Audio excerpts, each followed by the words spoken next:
ആഗോള സാഹചര്യത്തിൽ കൂടുതൽ ഗവേഷണങ്ങൾ നടക്കുകയും അന്വേഷണങ്ങളിലൂടെ വെളിച്ചത്ത് കൂടുതൽ പ്രദർശിപ്പിക്കപ്പെടുകയും ചെയ്യേണ്ട ഒരു തീമാണ്.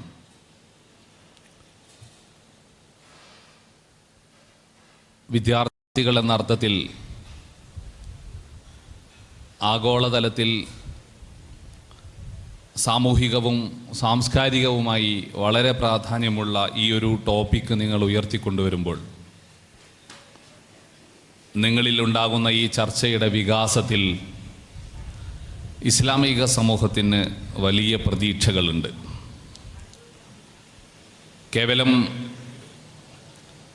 ഇന്നലകളിലെ സിവിലൈസേഷനെക്കുറിച്ച്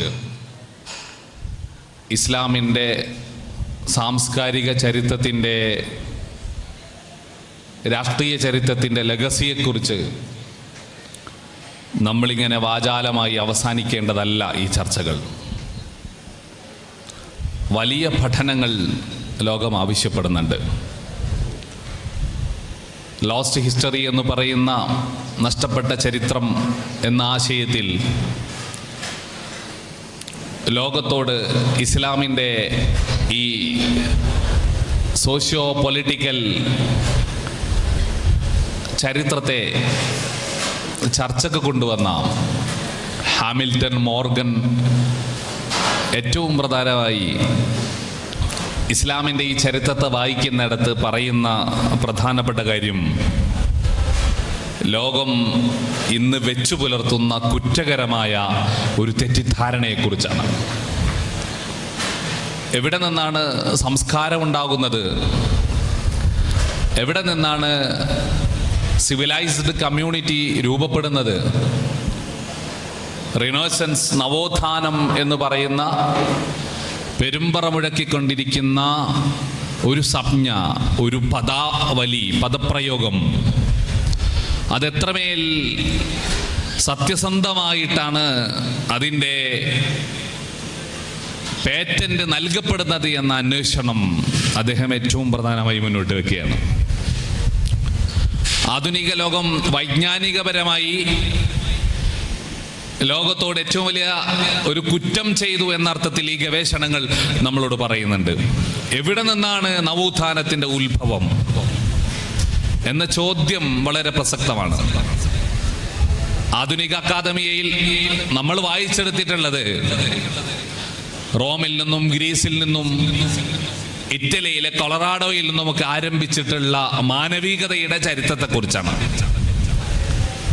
പക്ഷേ ഈ ചരിത്രം ചില താല്പര്യങ്ങളുടെ മേൽ സ്ഥാപിക്കപ്പെട്ടതാണ് എന്നും സത്യസന്ധമായ ചരിത്രത്തെ, 1000ഓളം വർഷം നീണ്ടു നിൽക്കുന്ന ചരിത്രത്തെ വിസ്മരിച്ചുകൊണ്ടാണ് ഈ അർത്ഥത്തിലുള്ള പ്രയോഗങ്ങളിൽ ഒതുങ്ങിക്കൂടുന്നത് എന്നും അദ്ദേഹം അടക്കമുള്ള വിശാലാർത്ഥത്തിൽ ചിന്തിച്ച നല്ല നരവംശ ശാസ്ത്രജ്ഞരും സാമൂഹിക ശാസ്ത്രജ്ഞരും ലോകത്തോട് വിളിച്ചു പറയുകയാണ്.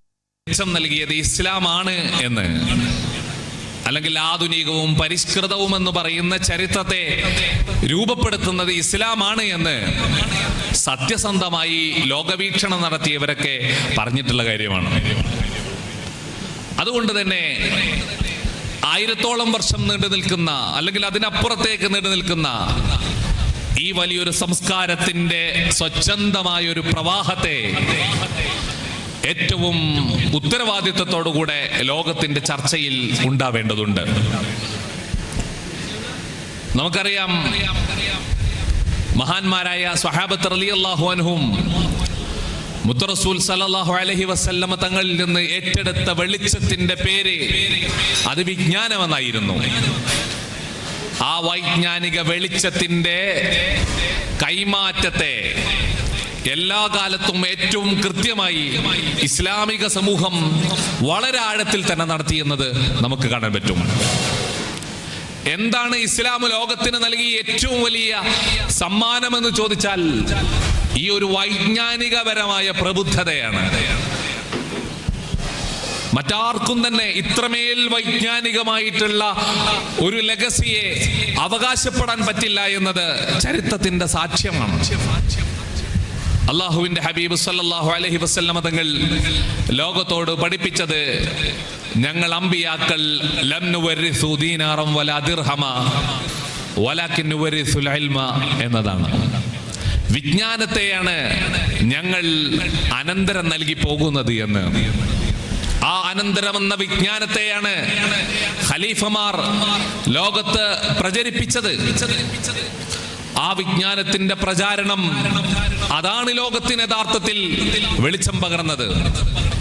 അതുകൊണ്ടാണ് ഉമവിയ കാലത്തും അബ്ബാസിയ കാലത്തും ഓട്ടോമൻ കാലത്തുമൊക്കെ ഏറ്റവും പ്രാധാന്യത്തോടുകൂടെ വിജ്ഞാനത്തിനും കലയ്ക്കും വലിയ ശ്രദ്ധയുണ്ടായത്. സഹാബത്ത് റളിയല്ലാഹു അൻഹുവിനോട് വിശുദ്ധമായ ഖുർആനിലൂടെ അല്ലാഹുവിന്റെ റസൂൽ സല്ലല്ലാഹു അലൈഹി വസല്ലമ തങ്ങൾ നിരന്തരമായി വൈജ്ഞാനിക അന്വേഷണത്തിലാണ് പ്രചോദിപ്പിച്ചത്. ചിന്തിക്കാനും ഗവേഷണം നടത്താനും പഠിക്കാനും അറിവ് തേടിയുള്ള അന്വേഷണങ്ങൾ നടത്താനും വ്യാപകമായി ഇസ്ലാം ഓർമ്മപ്പെടുത്തുകയായിരുന്നു. അങ്ങനെ അവരാ ദൗത്യത്തിന്റെ വഴിയിൽ ആഴത്തിൽ മനുഷ്യനെ സമുദ്ധരിക്കുന്ന വൈജ്ഞാനിക പ്രവർത്തനങ്ങളുമായി മുന്നോട്ടു പോയി. അവിടെ നിന്ന് തന്നെയാണ്, അതിന്റെ തുടർച്ചയായിട്ട് തന്നെയാണ് ലോകത്ത് വൈജ്ഞാനിക വിപ്ലവങ്ങൾ ഉമവിയ കാലത്തും അബ്ബാസിയ കാലത്തും ഒക്കെ ഉണ്ടാകുന്നത്. നമ്മളിങ്ങനെ ലോകത്തിന്റെ യൂണിവേഴ്സിറ്റികളുടെ ചരിത്രം മാത്രം നമ്മൾ പഠിച്ചു നോക്കിയാൽ മതി. ഓക്സ്ഫോർഡ് യൂണിവേഴ്സിറ്റിയുടെ ഒരു ഓക്സ്ഫോർഡ് പ്രസ് പ്രസിദ്ധീകരിച്ച, അല്ലെങ്കിൽ അവരുടെ വാർത്താക്കുറിപ്പിൽ അവർ പ്രസിദ്ധീകരിച്ച അവരുടെ തന്നെ ഒരു പഠനമുണ്ട്, ലോകത്തിന്റെ യൂണിവേഴ്സിറ്റികളുടെ ചരിത്രം. അതിലെ AD 800-കളിൽ യൂണിവേഴ്സിറ്റികളുണ്ട്, AD 900-ൽ യൂണിവേഴ്സിറ്റി ഉണ്ട്, 1000-ലുണ്ട്. അങ്ങനെ തുടർച്ചയായ യൂണിവേഴ്സിറ്റികളുടെ ചരിത്രം ഇങ്ങനെ പറയുന്നുണ്ട്. ഏറ്റവും ഒന്നാമതായി പറയുന്നത് സൈത്തൂനയെ കുറിച്ചാണ്. സൈത്തൂനയും അതേ പ്രകാരം മൊറോക്കോയിലെ ജാമിയത്തുൽ ഖറാവീനുമൊക്കെ ഈ തുടക്കത്തിലുള്ള യൂണിവേഴ്സിറ്റികളായി ഓക്സ്ഫോർഡ് മുന്നോട്ട് വെക്കുകയാണ്. ഇസ്ലാമിക ലോകത്തു നിന്നുള്ള പഠനമല്ല, ഓക്സ്ഫോർഡിന്റെ പഠനത്തിൽ നിന്നാണ് ലോകത്തോട് അവർ പറയുന്നത്. ആദ്യമായി രൂപീകൃതമായത് ആഫ്രിക്കയിലെ 2 ഇടങ്ങളിലെ യൂണിവേഴ്സിറ്റികളാണ്. ആധുനികപരമായിട്ടുള്ള അക്കാദമിയുടെ പരികൽപ്പനയിലുള്ള ഡിഗ്രി നൽകപ്പെടുന്ന സ്ഥാപനം എന്ന അർത്ഥത്തിലുള്ള യൂണിവേഴ്സിറ്റി, അത് രൂപീകരിക്കുന്നത് ഇസ്ലാമിക സമൂഹമാണ് എന്ന് പുതിയ പഠനങ്ങൾ വളരെ സത്യസന്ധമായി പറഞ്ഞുകൊണ്ടിരിക്കുകയാണ്. രണ്ടാമത്തെ യൂണിവേഴ്സിറ്റിയും ഇസ്ലാമിന്റെ ഈ ഒരു വൈജ്ഞാനിക പരിസരത്ത് നിന്ന് രൂപപ്പെട്ടതാണ്. ഇനി മൂന്നാമത് ലോകത്തെ ഏറ്റവും പഴയ യൂണിവേഴ്സിറ്റി, അതും ഇസ്ലാമിന്റെ ഈ ഒരു സമ്പന്നമായ നാഗരികതയുടെ സൃഷ്ടിയാണ്. അതും ആഫ്രിക്കയിലാണ് എന്നതാണ് ഏറ്റവും ശ്രദ്ധേയമായ ഒരു വസ്തുത. ഈജിപ്ത് ആഫ്രിക്കയിലാണല്ലോ. ഈജിപ്തിലെ അൽ അസ്ഹർ യൂണിവേഴ്സിറ്റിയാണ് ലോകത്തെ മൂന്നാമത്തെ ഏറ്റവും പുരാതനമായ സർവകലാശാല. ഇവിടെ ആഫ്രിക്ക വെളിച്ചമില്ലാത്ത നാടാണെന്നും ഇരുണ്ട ഭൂഖണ്ഡമാണെന്നും ഒക്കെ ആഫ്രിക്കയെ പറ്റി യൂറോ സെൻട്രിക് വീക്ഷണത്തിലൂടെയുള്ള ചില തീർപ്പുകളുണ്ട്. ആ തീർപ്പുകൾ എത്രമേൽ അർത്ഥശൂന്യമാണ് എന്ന് ശരിക്ക് ആഫ്രിക്കയുടെ ചരിത്രത്തെ പഠിച്ചാൽ നമുക്ക് മനസ്സിലാക്കാൻ പറ്റും. ആഫ്രിക്ക ലോകത്തിന്റെ വിവിധ തലങ്ങളിലേക്ക് ഇസ്ലാമിന്റെ പശ്ചാത്തലത്തിൽ നിന്ന് വിജ്ഞാന വിനിമയം നടത്തിയ നാടാണ്. മഹാന്മാരായ വലിയ വലിയ പണ്ഡിതരെ, ഗവേഷകരെ, ലോക ചരിത്രത്തിൽ തുല്യതയില്ലാത്ത വലിയ വലിയ വ്യക്തിത്വങ്ങളെ സംഭാവന ചെയ്ത വൻകരയാണ് ആഫ്രിക്ക എന്ന് ആഫ്രിക്കയെ കുറിച്ച് നമ്മൾ തിരുത്തു പറയേണ്ടതുണ്ട്. ഫെസിലെ ഖൈർവാനീൻ അവിടെയാണ്. അതേ പ്രകാരം തന്നെ ജാമിയത്തു സൈത്തൂന ആഫ്രിക്കയിലാണ്. അതേ പ്രകാരം തന്നെ ഈജിപ്തിലെ അൽ അസ്ഹറും ആഫ്രിക്കയിലാണ്. നമുക്ക് ചിലപ്പോൾ ഈജിപ്തും മൊറോക്കോയും തുനീഷ്യയും ഒക്കെ ഏറ്റവും ഏഷ്യയോട് ചേർന്ന് നിൽക്കുന്ന, അല്ലെങ്കിൽ നമ്മൾ സ്വയമേ വിചാരിക്കുന്ന പരിഷ്കൃത സമൂഹത്തോട് ചേർന്ന് നിൽക്കുന്ന രാജ്യങ്ങളായതുകൊണ്ട് ചിലപ്പോൾ അതിന് ആഫ്രിക്ക എന്ന് നമുക്ക് തോന്നാറില്ല. പക്ഷേ അതൊക്കെ ആഫ്രിക്കൻ രാജ്യങ്ങളാണ്. അവിടെയാണ് വലിയ വൈജ്ഞാനിക വിപ്ലവങ്ങൾ ഉണ്ടായത്. മാത്രമല്ല, തിംബുക്തു, മാലിയിലെ തിംബുക്തുവിൽ ഉണ്ടായിട്ടുള്ള ഇസ്ലാമിന്റെ തന്നെ ഏറ്റവും ആഴത്തിലുള്ള വൈജ്ഞാനിക വിപ്ലവങ്ങളുടെ കാലത്തെ കൂടി ഈ ചരിത്രത്തിനോട് ചേർന്ന് നമ്മൾ വായിക്കേണ്ടതുണ്ട്. ഓക്സ്ഫോർഡ് പറയുകയാണ്, പിന്നെ 4ാമതാണ് ഇറ്റലിയിലെ മാനവികതയുടെ വിപ്ലവങ്ങളുടെ സൂചകങ്ങളായി ലോകം കൊണ്ടുപാടുന്ന യൂണിവേഴ്സിറ്റി രൂപപ്പെട്ടത്. 5ാമതാണ് ലോകത്തെ ഏറ്റവും പ്രധാനപ്പെട്ട സർവകലാശാല എന്ന് പറയുന്ന ഓക്സ്ഫോർഡ് സർവകലാശാല രൂപപ്പെടുന്നത്.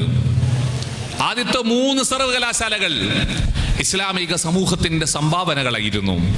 വിജ്ഞാനത്തോട് ഈ ഒരു ഇസ്ലാമിന്റെ പാരമ്പര്യത്തിനുള്ള പ്രതിബദ്ധതയാണ് നമുക്കിവിടെ സൂചിപ്പിക്കാൻ കഴിയുന്നത്. അതൊരു സാമൂഹികപരമായിട്ടുള്ള ഒരു സമ്പൂർണ്ണ വിചാരമായിരുന്നു. കാരണം ഫെസൽ യൂണിവേഴ്സിറ്റി സ്ഥാപിക്കുന്നത് ഫാത്തിമ ഫിഹിരിയ എന്ന് പറയുന്ന ഒരു വനിതയായിരുന്നു എന്നുകൂടി നമ്മൾ മനസ്സിലാക്കേണ്ടതുണ്ട്. അതേ പ്രകാരം തന്നെ അൽ അസ്ഹർ യൂണിവേഴ്സിറ്റി ചില രാഷ്ട്രീയ സാഹചര്യങ്ങൾ കൂടി അതിന്റെ രൂപീകരണത്തിനുണ്ട് എന്ന് പറയുമ്പോൾ തന്നെയും അത് സ്ഥാപിക്കപ്പെട്ടിരിക്കുന്നത് മഹദിയായ ഒരു വനിതയുടെ പേരിലാണ്. ഇസ്ലാമിക സമൂഹത്തിന്റെ ഒരു സാംസ്കാരികപരമായിട്ടുള്ള തനിമയെ അത് സൂചിപ്പിക്കുന്നുണ്ട്. പിന്നീടാണ് യൂറോപ്യൻ യൂണിവേഴ്സിറ്റികൾ ഉണ്ടാകുന്നത്, യൂറോപ്പിൽ വെളിച്ചങ്ങൾ ഉണ്ടാകുന്നത്. മൂസ ബിൻ നുസൈറിന്റെ അടുക്കൽ കൈറുവാനിലേക്ക് സ്പെയിനിൽ നിന്ന് കുറെ ആളുകൾ കടന്നു വരികയാണ്. അവരുടെ ആവശ്യം എന്താണ്? ഞങ്ങൾക്ക് റോമ സാമ്രാജ്യത്തിന്റെ ഭരണത്തിൽ നിന്ന് ഒരു മോചനം വേണം. നികുതി പിരിച്ച് മറ്റു പീഡനങ്ങളിലൂടെ ഞങ്ങളുടെ ജീവിതത്തെ അവർ ദുസ്സഹമാക്കിയിരിക്കുന്നു. ഏറ്റവും സമ്പന്നമായ ഇസ്ലാമിക നാഗരികതയ്ക്ക് മാത്രമാണ് ഞങ്ങളെ രക്ഷിക്കാൻ കഴിയുക. ഒരു പ്രീസ്റ്റിന്റെ അഥവാ ക്രൈസ്തവ പാതിരിയുടെ നേതൃത്വത്തിലുള്ള ഒരു സംഘമാണ് കൈറുവാനിൽ, ആഫ്രിക്കയിലെ കൈറുവാനിൽ വന്നുകൊണ്ട് അവിടുത്തെ ഗവർണറോട് ഈ അപേക്ഷ മുന്നോട്ട് വെക്കുന്നത്. ആ അപേക്ഷയുടെ തുടർച്ചയാണ് താരിഖ് ബിൻ സിയാദ് അടക്കമുള്ള ആളുകളെ യൂറോപ്പിലേക്ക്, സ്പെയിനിലേക്ക് പറഞ്ഞയക്കുന്നത്. ആ സഞ്ചാരത്തിന്റെ ചരിത്രമൊക്കെ നമുക്കറിയാം. ആ സഞ്ചാരത്തിന്റെ ചരിത്രത്തെയും ആ സഞ്ചാരത്തിന്റെ ബാക്കിപത്രത്തെയും ഒക്കെ തെറ്റായി വായിക്കാനുള്ള ശ്രമങ്ങൾ ലോകത്ത് വ്യാപകമായി ഉണ്ടായിട്ടുണ്ട് എന്നുള്ളത് സത്യമാണ്. പക്ഷേ പൊലിപ്പിക്കപ്പെട്ട കഥകൾക്കപ്പുറം, അല്ലെങ്കിൽ വിമർശനാത്മകമായി മാത്രം കണ്ടിട്ടുള്ള അന്വേഷണങ്ങൾക്കപ്പുറം യാഥാർത്ഥ്യം ഒന്നുകൂടി മനോഹരമാണ്. യാഥാർത്ഥ്യം ഇസ്ലാമിക സമൂഹത്തിന്റെ യൂറോപ്യൻ സഞ്ചാരത്തിന്റെ അനുരണനങ്ങൾ യൂറോപ്പ് വെളിച്ചത്തിന്റെ നാടായി മാറി. നെഹ്റു ഒക്കെ പറയുന്നത് പ്രകാരം കടപ്പുറത്ത് കക്കപറയ്ക്ക് നടന്നിരുന്ന ആ നിലവാരത്തിലുള്ള വൈജ്ഞാനികമായി യാതൊരു ഔന്നിത്യത്തെയും അവകാശപ്പെടാൻ കഴിയാത്ത ഒരു സമൂഹത്തെ വിജ്ഞാനത്തിന്റെ ഉയരങ്ങളിലേക്ക് നയിച്ചത് ഇസ്ലാമിന്റെ ഈ വൈജ്ഞാനിക പ്രകാശമായിരുന്നു എന്ന്. എന്താണ് മുസ്ലിമീങ്ങൾ യൂറോപ്പിലേക്ക് കടന്നു ചെന്നിട്ട് എന്തുണ്ടായി എന്ന് ചോദിച്ചാൽ, കുർത്തുബയുണ്ടായി, ഗ്രാനഡയുണ്ടായി തുടങ്ങിയ വലിയ വൈജ്ഞാനിക കേന്ദ്രങ്ങൾ ഇന്നും ലോക അത്ഭുതത്തോടുകൂടെ വീക്ഷിക്കുന്ന വലിയ വൈജ്ഞാനിക വിപ്ലവങ്ങൾ ഇസ്ലാമിക സമൂഹത്തിന്റെ ഭാഗമായി അവിടെ രൂപപ്പെട്ടു എന്നതാണ് നമുക്ക് പറയാൻ പറ്റുക. എന്താണ് വൈജ്ഞാനിക രംഗത്ത് മുസ്ലിമീങ്ങൾ ചെയ്തത്? മുസ്ലിമീങ്ങൾ വൈജ്ഞാനിക രംഗത്ത് ചരിത്രത്തിന്റെ ഇടയിലുള്ള, രാജ്യങ്ങൾക്കിടയിലുള്ള, വൻകരകൾക്കിടയിലുള്ള, പണ്ഡിതന്മാർക്കിടയിലുള്ള പാലമായി മാറി എന്നതാണ് ഇസ്ലാമിക സമൂഹത്തിന്റെ ഏറ്റവും വലിയ വലുപ്പം.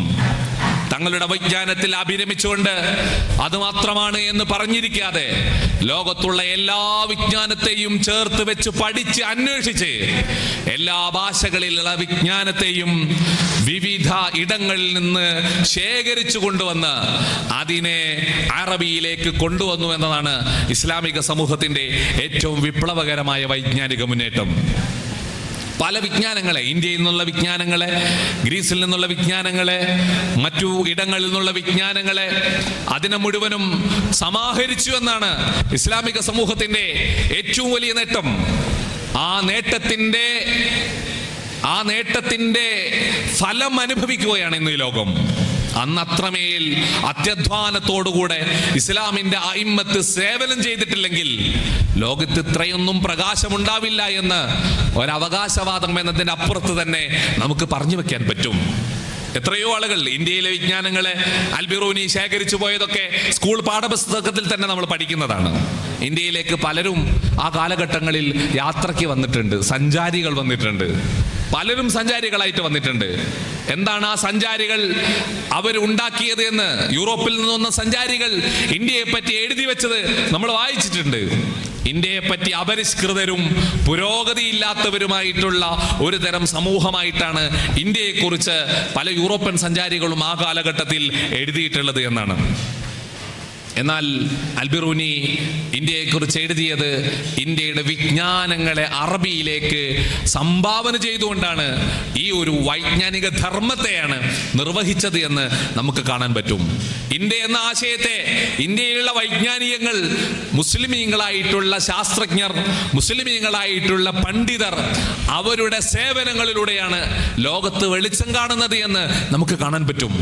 ഇത് ഇന്ത്യയിലേത് മാത്രമല്ല, എല്ലായിടത്തും വലിയ സംവാദങ്ങൾ രൂപപ്പെടുത്തി. വിജ്ഞാനങ്ങൾ ഉറങ്ങിക്കിടക്കുന്ന സമ്പത്തുകളായിരുന്നു. ഇവിടെ ഇസ്ലാമിക ലോകത്ത് അത് വലിയ സംവാദങ്ങൾ രൂപപ്പെടുത്തി. ബഗ്ദാദിലും ഡമസ്കസിലുമൊക്കെ, തിംബുക്തുവിലുമൊക്കെ, കൈറോയിലുമൊക്കെ വലിയ വലിയ സംവാദങ്ങൾ രൂപപ്പെട്ടു. ഈ സംവാദങ്ങളിലൂടെ ഈ വിജ്ഞാനങ്ങളെ കൂടുതൽ കൂടുതൽ വിമലിനീകരിച്ച് ഏറ്റവും മികച്ച പ്രോഡക്റ്റുകളായി ലോകത്തിന് നൽകുകയാണ്. എല്ലാത്തരം വിജ്ഞാനങ്ങളെയും അപ്പാടെ സ്വീകരിക്കുന്നതിന് പകരം അതിൻ്റെ എല്ലാ അർത്ഥത്തിലുള്ള അന്വേഷണങ്ങളും ഗവേഷണങ്ങളും നടത്തിക്കൊണ്ടാണ് ലോകത്തിന് സംഭാവന ചെയ്തത്. നമ്മൾ അന്വേഷണങ്ങളുടെയും ഗവേഷണങ്ങളുടെയും കാലത്താണ്, അക്കാദമിയൊക്കെ ആധിപത്യമുള്ള കാലത്താണ് നമ്മൾ ജീവിച്ചുകൊണ്ടിരിക്കുന്നത്. വലിയ വലിയ സർവകലാശാലകൾ പലതരത്തിലുള്ള ഗവേഷണങ്ങൾ നടത്തിക്കൊണ്ടിരിക്കുന്നു. പക്ഷേ നമ്മൾ ഗവേഷണം നടത്തിക്കൊണ്ടിരിക്കുന്ന കാലത്തിന്റെ സൗകര്യങ്ങളെ നമ്മൾ മനസ്സിലാക്കേണ്ടതുണ്ട്. എത്രമേൽ മികച്ച ടെക്നോളജിയും സംവിധാനങ്ങളും ലഭ്യമായ അറിവിന്റെ ശേഖരങ്ങളുമൊക്കെ നമുക്കിന്ന് വിരൽ തുമ്പിൽ കിട്ടുന്നത് എന്തുകൊണ്ടാണ്? ഇത് ലഭിക്കാനുള്ള ഏറ്റവും പ്രധാനപ്പെട്ട കാരണം ഇത്രമേൽ അത്യധ്വാനം ചെയ്തുകൊണ്ട് ഈ വിജ്ഞാനത്തെ ലോകത്തിന് പരാവർത്തനം നടത്തിക്കൊടുത്ത മഹാന്മാരായ ത്യാഗവര്യരായിട്ടുള്ള ആളുകളുടെ പ്രവർത്തനങ്ങൾ കൂടിയാണ് എന്നുള്ള തിരിച്ചറിവ് ലോകത്തിനുണ്ടാവണം. അതുകൊണ്ടാണ് ഇസ്ലാമിന്റെ ലോകത്തെ വിജ്ഞാനങ്ങളെ മുഴുവനും അറബിയിലേക്ക് കൊണ്ടുവന്ന മുസ്ലിം പണ്ഡിതരെ, അവരിൽ നിന്ന് യൂറോപ്പ് വിജ്ഞാനം വളരെ വേഗത്തിൽ പഠിച്ചെടുക്കുന്ന കാലത്തെക്കുറിച്ച്, അതിന് ഇസ്ലാമിന്റെ ഗോൾഡൻ ഏജ് എന്നൊക്കെ നമുക്ക് പറയാം. ഇത്തരം ചരിത്ര സന്ദർഭങ്ങളെ എല്ലാ അർത്ഥത്തിലും മതപരമായി സ്വീകരിക്കപ്പെടുന്നു എന്നല്ല ഈ പറയുന്നതിനർത്ഥം. ആ ചരിത്ര സന്ദർഭങ്ങൾക്കകത്ത് വളരെ വിശാലവും ആഴത്തിലുമുള്ള ഇസ്ലാമികമായിട്ടുള്ള നാഗരികതയുടെ ആ ഒരു സൗന്ദര്യത്തെ നമുക്ക് കാണാൻ പറ്റും. ഗോൾഡൻ ഏജ് 500 വർഷമാണെന്ന് പറയുന്നു. ഹാമിൽട്ടൺ മോർഗന്റെ അഭിപ്രായത്തിൽ കുറച്ചുകൂടി നീണ്ട കാലത്തെയാണ് ഈ ഒരു വൈജ്ഞാനിക സേവന കാലമായി അദ്ദേഹം അടയാളപ്പെടുത്തുന്നത്. അതുപ്രകാരം ഇത്രയും കാലം എന്ത് സംഭവിച്ചു? അന്ന് യൂറോപ്പിൽ, മുസ്ലിം സ്പെയിനിന്റെ പ്രതാപകാലത്ത് യൂറോപ്പിൽ താടി വയ്ക്കൽ ഒരു അഭിമാനത്തിന്റെ ചിഹ്നമായിരുന്നു. എന്തുകൊണ്ട്? വിജ്ഞാനത്തിൻ്റെയും സംസ്കാരത്തിൻ്റെയും ഉന്നതങ്ങളിൽ നിൽക്കുന്ന മുസ്ലിമീങ്ങൾ താടി വയ്ക്കുന്നു എന്നതാണ് അതിൻ്റെ കാരണം. മുസ്ലിമിന്റെ താടി വിജ്ഞാനത്തിൻ്റെയും പ്രതാപത്തിൻ്റെയും പ്രതീകമായി കണക്കാക്കി അന്ന് യൂറോപ്പിലെ മനുഷ്യർ താടി വെച്ചു തുടങ്ങിയെന്നാണ്. താടി എന്ന് പറയുന്ന ഇസ്ലാമിന്റെ സംസ്കാരത്തെ മാത്രമല്ല അവർ സ്വീകരിച്ചത്, വിജ്ഞാനത്തെ. അന്ന് ഏറ്റവും പ്രചാരത്തിൽ ദ്വിഭാഷികളുടെ സാധ്യത ഏറ്റവും കൂടിയ കാലം. അറബിയിൽ നിന്ന് ആംഗലേയത്തിലേക്കും, അറബിയിൽ നിന്ന് ലാറ്റിനിലേക്കും, അറബിയിൽ നിന്ന് ജർമ്മനിലേക്കുമൊക്കെ ട്രാൻസ്ലേറ്റ് ചെയ്യുന്ന വിദ്യാലയങ്ങൾ, സെന്ററുകൾ വ്യാപകമായിരുന്നു. ഇന്ന് നമുക്കറിയാം, നമ്മൾ യൂറോപ്പിലേക്ക് വ്യാപകമായി പഠിക്കാൻ പോകുന്നു. അതിൻ്റെ ഭാഗമായി യൂറോപ്യൻ ഭാഷകൾ പഠിക്കാനുള്ള കേന്ദ്രങ്ങൾ നമ്മുടെ നഗരങ്ങളിൽ കൂണുപോലെ മുളച്ചു പൊങ്ങിയിരിക്കുന്നു. ഇതേ പ്രകാരം ഇസ്ലാമിക് സ്പെയിനിന്റെ ആ ഗോൾഡൻ ഏജ് കാലഘട്ടത്തിൽ ഈ അറബിയിലെ വിജ്ഞാനങ്ങളെ ഇംഗ്ലീഷിലേക്കും മറ്റു ഭാഷകളിലേക്കും കൈമാറാൻ വേണ്ടിയുള്ള സംവിധാനങ്ങൾ, അതിനു വേണ്ടിയുള്ള ഇൻസ്റ്റിറ്റ്യൂഷനുകൾ, വലിയ വലിയ നിരകൾ തന്നെ രൂപപ്പെട്ടിരുന്നുവെന്ന് ചരിത്രം നമ്മോട് ഓർമ്മപ്പെടുത്തുന്നുണ്ട്. ഇങ്ങനെ വൈജ്ഞാനികപരമായിട്ടുള്ള ഒരു പാരമ്പര്യം അബ്ബാസിയ കാലത്തെ ബൈത്തുൽ ഹിക്മ ഹാറൂൻ റഷീദിന്റെ കാർമ്മികത്വത്തിൽ ബൈത്തുൽ ഹിക്മയുടെ ആ ഒരു വലുപ്പത്തെ നമ്മളൊക്കെ പഠിക്കണം, വിശാലമായിട്ട് പഠിക്കണം. നമ്മൾ ദഅവ കോളേജിൽ പഠിക്കുന്നു. ഏറ്റവും നൂതനമായ സംവിധാനങ്ങൾ ഉപയോഗിച്ചുകൊണ്ട് ഏറ്റവും പുതിയ സമൂഹത്തോട് സംവദിക്കാൻ ശേഷിയുള്ള ദാഴികളെ സൃഷ്ടിച്ചെടുക്കുന്നു എന്നാണ് നമ്മളെപ്പറ്റി തന്നെ പറയാറ്. എത്രമേൽ നമ്മൾ ആ വിഷയത്തിൽ കാര്യക്ഷമമായി മുന്നോട്ട് പോവേണ്ടതുണ്ട് എന്ന് ചരിത്രം തന്നെ നമ്മളെ ഓർമ്മപ്പെടുത്തും. ബൈത്തുൽ ഹിക്മ അതിലേറ്റവും പ്രധാനപ്പെട്ട ഒരു ആശയമാണ്. ബൈത്തുൽ ഹിക്മ കേവലം ഒരു ഇൻസ്റ്റിറ്റ്യൂഷൻ അല്ല, അത് വലിയൊരു വൈജ്ഞാനിക വിപ്ലവത്തിന്റെ ആശയത്തിന്റെ ഒരു മെറ്റഫറാണ്, ഒരു പ്രതീകമാണ്. അത്രമേൽ സമ്പന്നമായ ഒരു രാഷ്ട്രീയ ദൗത്യത്തിൽ അല്ലെങ്കിൽ ഒരു രാജാവിന്റെ അധികാരത്തിന്റെ അവസരങ്ങൾ കൂടി ഉപയോഗപ്പെടുത്തി രൂപപ്പെടുത്തിയതാണെങ്കിലും വൈജ്ഞാനികപരമായി, സാമൂഹികപരമായി, ആരോഗ്യപരമായി വലിയ വിപ്ലവങ്ങൾക്ക് അതിന് നാന്ദി കൊടുക്കുകയാണ്. അതുകൊണ്ടാണ് മഹാനായ ഇമാം അബൂ ഹനീഫ തങ്ങളടക്കമുള്ളവരുടെ സ്പർശം അതിലുണ്ടാകുന്നത് എന്ന് നമുക്ക് കാണാൻ പറ്റുന്നത്.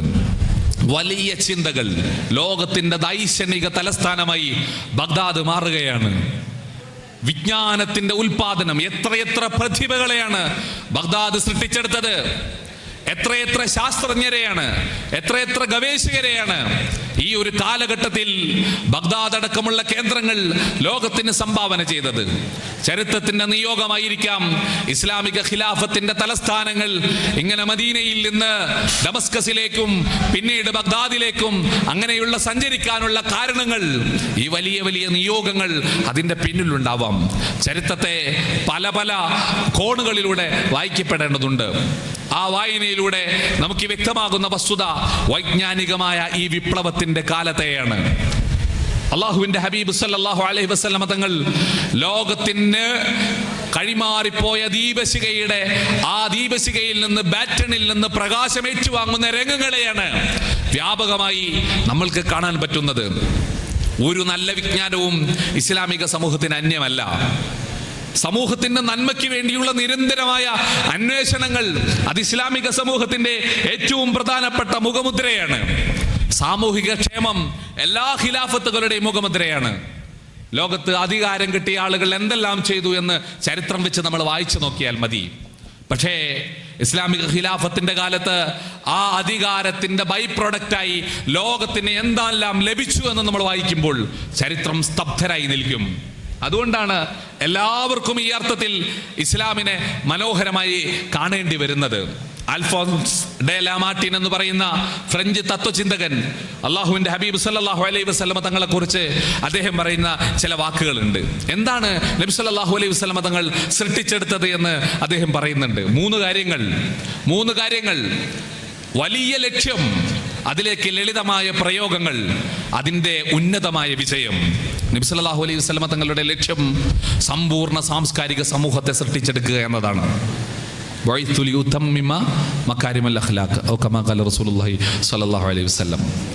സമ്പൂർണ്ണ സാംസ്കാരിക സമൂഹത്തെ, സമ്പന്നമായ മാനുഷിക പ്രയോഗത്തെ സാധ്യമാക്കുക എന്നതാണ് ഈ നിയോഗം.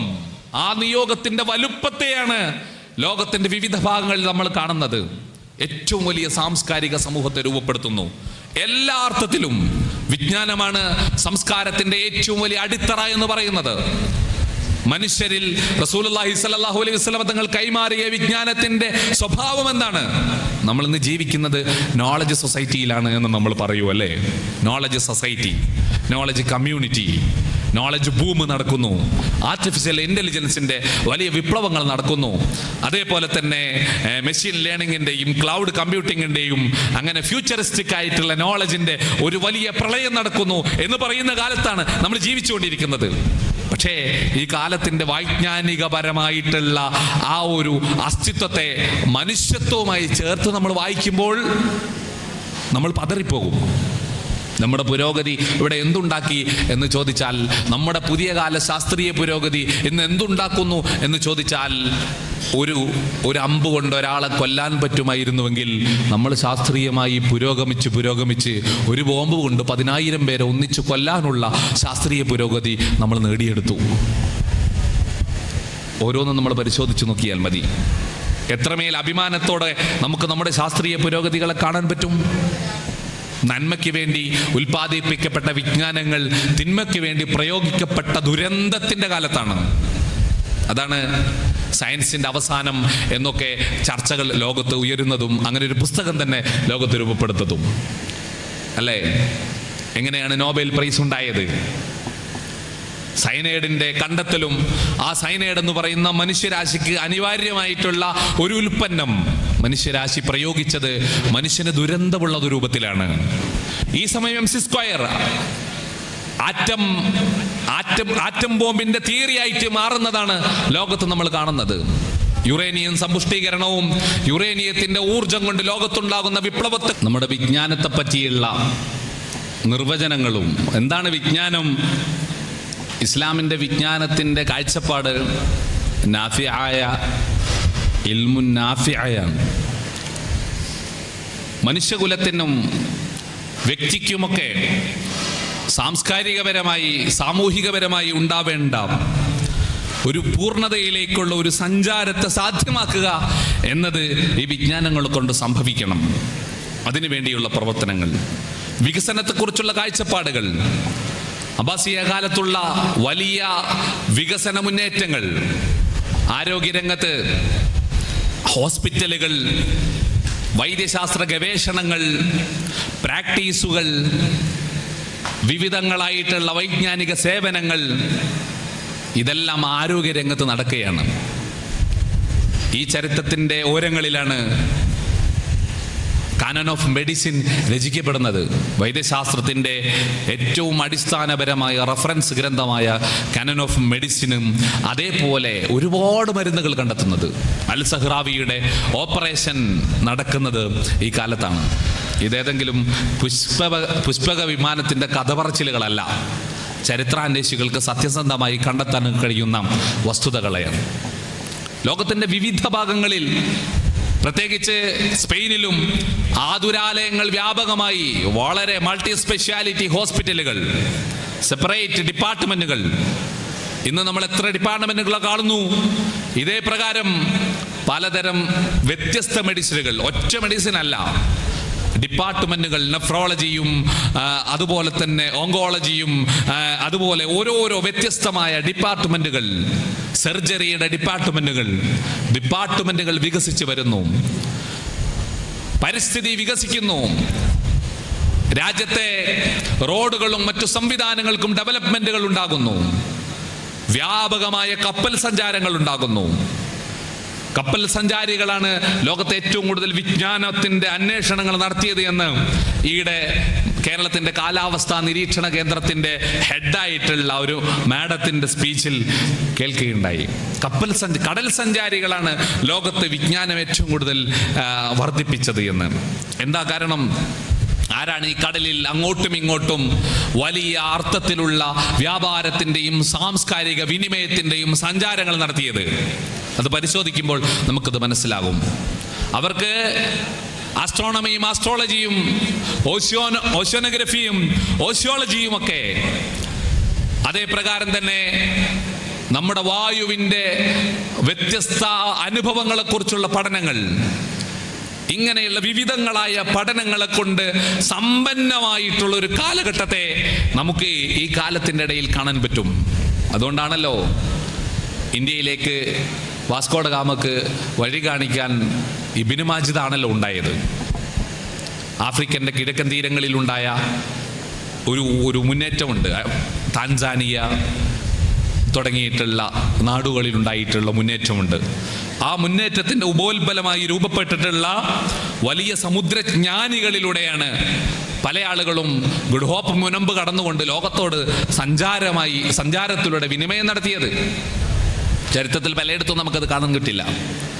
ഇബ്നു മാജിദ് എന്ന് പറയുന്ന വലിയ സമുദ്ര സഞ്ചാരിയുടെ ഒരു സഹായമില്ലായിരുന്നുവെങ്കിൽ വാസ്കോ ഡ ഗാമ ഇവിടെ ഇന്ത്യയിലെത്തില്ലായിരുന്നു.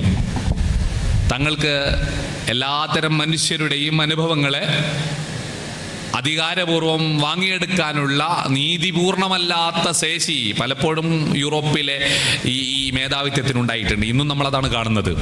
ഇന്നും ഉണ്ടായിക്കൊണ്ടിരിക്കുന്ന സാംസ്കാരിക സംഘടനത്തിൻ്റെ പ്രധാന കാരണം ഈ ഒരു അധികാരമോഹമാണ്. അതിന് നമുക്ക് ഒരു ഇന്റർനാഷണൽ അല്ലെങ്കിൽ ഗ്ലോബൽ ഹെജമണി എന്ന് പറയാം. ഒരു ആഗോള അപ്രമാദിത്വം. ഇപ്പൊ ട്രംപ് കാണിക്കുന്ന അപ്രമാദിത്വം, അല്ലെങ്കിൽ ടോണി ബ്ലെയർ കാണിച്ച നാറ്റോയുടെ തലപ്പത്ത് നിന്ന് കാണിച്ച ആ ഒരു അപ്രമാദിത്വം, ഒരു വേള ഇപ്പോൾ മിഡിൽ ഈസ്റ്റിൻ്റെ സെൻട്രൽ വന്നതുകൊണ്ട് ലോകത്തോട് ഏറ്റവും ക്രൂരമായി പെരുമാറിക്കൊണ്ടിരിക്കുന്ന നെതന്യാഹു കാണിക്കുന്ന അപ്രമാദിത്വം, അധികാരം ലഭിച്ചാൽ ഇത്തരം കേന്ദ്രങ്ങൾ ചെയ്തുകൊണ്ടിരിക്കുന്ന പ്രവർത്തനങ്ങളുടെ രൂപങ്ങളാണ്. പക്ഷെ അതേസമയം ഇസ്ലാമിക സമൂഹത്തിൻ്റെ ഈ ഒരു എല്ലാത്തരം അധികാരവും ഖിലാഫത്ത് കൊണ്ട് ലോകത്തിന് എന്തുണ്ടായി എന്ന് ഹാമിൽട്ടൺ മോർഗൻ വളരെ വ്യക്തമായി അതിൽ നിരീക്ഷിക്കുന്നത് ക്ലാഷസ് ഓഫ് സിവിലൈസേഷൻ എന്നത് ഇസ്ലാമിൻ്റെ ഈ ഒരു സാംസ്കാരിക മുന്നേറ്റത്തിൽ കാണാൻ പറ്റില്ല എന്നാണ്. ക്ലാഷസ് ഓഫ് സിവിലൈസേഷൻ, സാമുവൽ ഹണ്ടിങ്ടന്റെ തിയറി, സംസ്കാരങ്ങളുടെ സംഘട്ടനങ്ങൾ, വ്യത്യസ്ത സംസ്കാരങ്ങൾ ഒന്നിച്ചു വരുമ്പോൾ വലിയ സംഘട്ടനങ്ങൾ രൂപപ്പെടും. അപ്രമാദിത്വം ചെകുത്താന്റെ ശക്തികൾക്കാണെങ്കിൽ സ്വാഭാവികമായിട്ടും അതിക്രൂരമായ സംഘട്ടനത്തിലേക്ക് അത് പോകും. അതാണ് ഇന്ന് ഫലസ്തീനിൽ ഇസ്രായേൽ നടത്തിക്കൊണ്ടിരിക്കുന്ന നരനായാട്ട്. എന്നാൽ അപ്രമാദിത്വം ഇസ്ലാമിക സമൂഹത്തെ പോലുള്ള സാംസ്കാരിക ബോധ്യമുള്ള, അസ്തിത്വമുള്ള, മനുഷ്യത്വപരമായ ചിന്തകളുള്ളവരാണെങ്കിൽ ആ സമൂഹത്തിന് കൂടുതൽ വെളിച്ചങ്ങൾ കിട്ടും.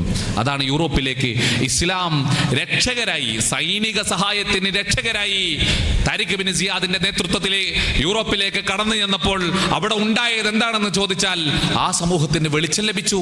അല്ലെങ്കിൽ അവർക്ക് ഇത്രമേൽ വെളിച്ചം ലഭിക്കില്ലായിരുന്നു. അവരെത്രമേൽ മറച്ചു പിടിക്കാൻ ശ്രമിച്ചാലും ആ വസ്തുതയെ ലോകത്തിന് ഇങ്ങനെ വായിക്കാൻ പറ്റും. ഇസ്ലാം ഒരിക്കലും ഒരു ക്ലാഷസ് ഓഫ് സിവിലൈസേഷൻ ഉണ്ടാക്കിയിട്ടില്ല. ഉൾക്കൊള്ളൽ ശേഷി ഇസ്ലാമിന് വലുതാണ്. ഇസ്ലാം റിജിഡ് അല്ല, ഇസ്ലാം ഫ്ലെക്സിബിൾ ആണ്. ഫ്ലെക്സിബിൾ ആണെന്ന് പറയുമ്പോൾ തോന്നിയ പോലെ എടുത്ത് വ്യാഖ്യാനം നടത്താൻ പറ്റൂ എന്നല്ല അതിൻ്റെ അർത്ഥം. നേരെ മറിച്ച് എല്ലാ സമൂഹത്തോടും ഇഴകിച്ചേരാനുള്ള ശേഷി ഇസ്ലാമിൻ്റെ പ്രയോഗത്തിൻ്റെ ഏറ്റവും വലിയ പവിത്രതയാണ്. നമ്മൾ ഉമ്മത്തം വസതയാണ്, മധ്യമ സമൂഹമാണ്, മധ്യമ നിലപാടാണ്. എല്ലായിടത്തും ഏറ്റവും തനിമയോടെ ഇടപെടാൻ നമുക്ക് കഴിയും. അതുകൊണ്ടാണ് അള്ളാഹുവിൻ്റെ ഹബീബ് സല്ലല്ലാഹു അലൈഹി വസല്ലമ തങ്ങളെക്കുറിച്ച് മൈക്കൽ എച്ച് ഹാർട്ടിൻ്റെ പുസ്തകം നിങ്ങൾ ചെറുപ്പം മുതലേ കേൾക്കുന്നതായിരിക്കും.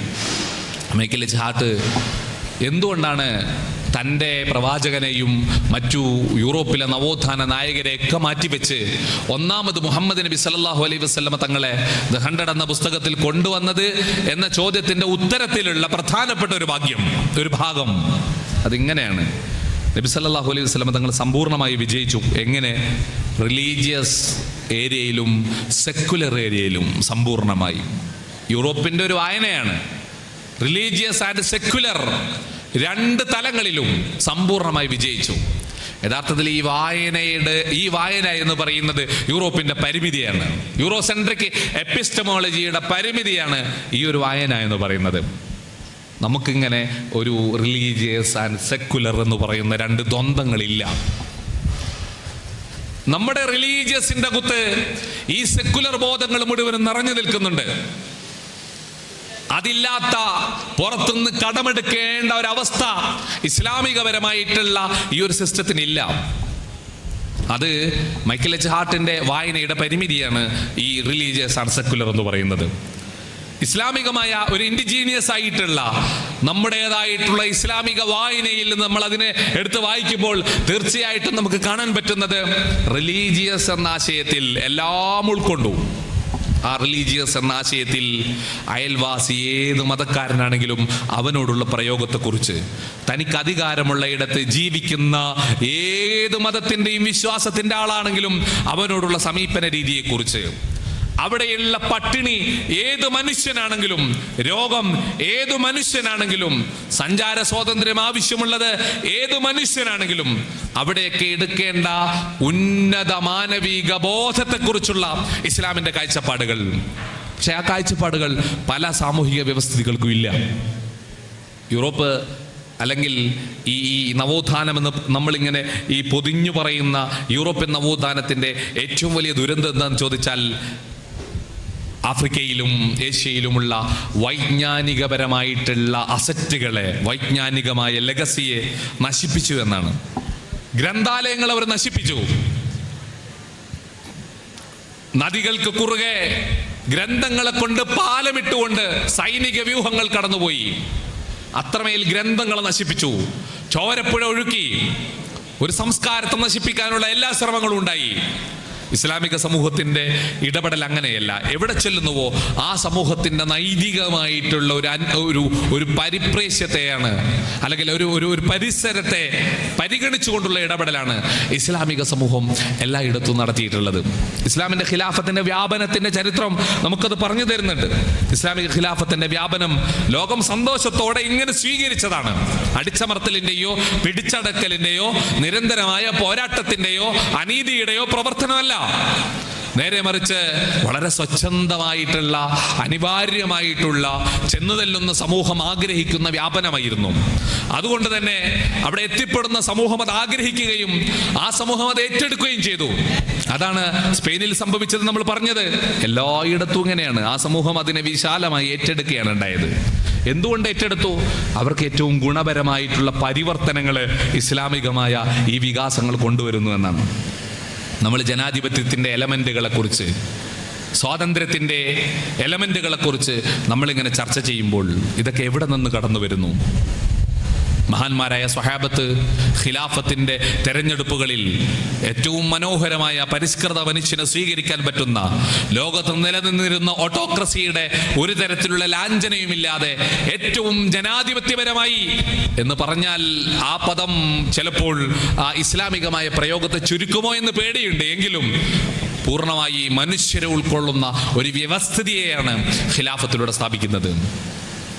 അബൂബക്കർ സിദ്ദീഖ് റളിയല്ലാഹു അൻഹു കടന്നു വരും. രാഷ്ട്രീയത്തെ നമ്മൾ വായിക്കുമ്പോൾ, ഞാൻ ചുരുക്കുകയാണ്, രാഷ്ട്രീയപരമായ ഇടപെടലുകളെ വായിക്കുമ്പോൾ സിദ്ദീഖുൽ അക്ബർ റളിയല്ലാഹു അൻഹുവിന്റെ ഖിലാഫത്ത്, ഉമർ ഇബ്നു ഖത്താബ് റളിയല്ലാഹു അൻഹുവിന്റെ ഖിലാഫത്ത്, ഉസ്മാൻ ഇബ്നു അഫ്ഫാൻ റളിയല്ലാഹു അൻഹുവിന്റെയും അലി റളിയല്ലാഹു അൻഹുവിന്റെയും ഖിലാഫത്ത് ലോകത്തിന് വലിയ വിപ്ലവങ്ങൾ സൃഷ്ടിച്ച, ഇസ്ലാമിന്റെ സാമ്രാജ്യ വ്യാപനത്തിന്റെ വലിയ കാലഘട്ടമാണ് അന്നുണ്ടായത്. ആ വലിയ വ്യാപനം കൊണ്ട് ലോകത്ത് എന്തുണ്ടായി? ഇസ്ലാമിന്റെ ഇത്രയും വലിയ സാമ്രാജ്യം വ്യാപിച്ചിട്ട് എന്തുണ്ടായി? അവിടെയാണല്ലോ നമുക്ക് ചോദ്യം ഉണ്ടാവേണ്ടത്. എന്തുണ്ടായി എന്ന ചോദ്യത്തിൽ ഇരകളുണ്ടായി എന്ന് നമുക്ക് കാണാൻ പറ്റില്ല. ഇരകളല്ല ഉണ്ടായത്. പിന്നെയോ ആ ഒരു വലുപ്പത്തെ മനോഹരമായിട്ട് വായിക്കുന്നത് ഏത് അർദ്ധരാത്രിയും ഒരു സ്ത്രീക്ക് തനിച്ച് ഇസ്ലാമിക ഖിലാഫത്തിന്റെ ഒരറ്റത്തിൽ നിന്ന് മറ്റൊരറ്റത്തേക്ക് വേണമെങ്കിൽ സ്വന്തമായി സഞ്ചരിക്കാൻ ശേഷി ഉണ്ടാകുന്ന തരത്തിൽ മനുഷ്യരെ മുഴുവനും പരിഷ്കൃതരായി രൂപപ്പെടുത്തി എന്നുള്ളതാണ്. അതിങ്ങനെ ചരിത്രത്തിന്റെ വായന അതിമനോഹരമാണ്.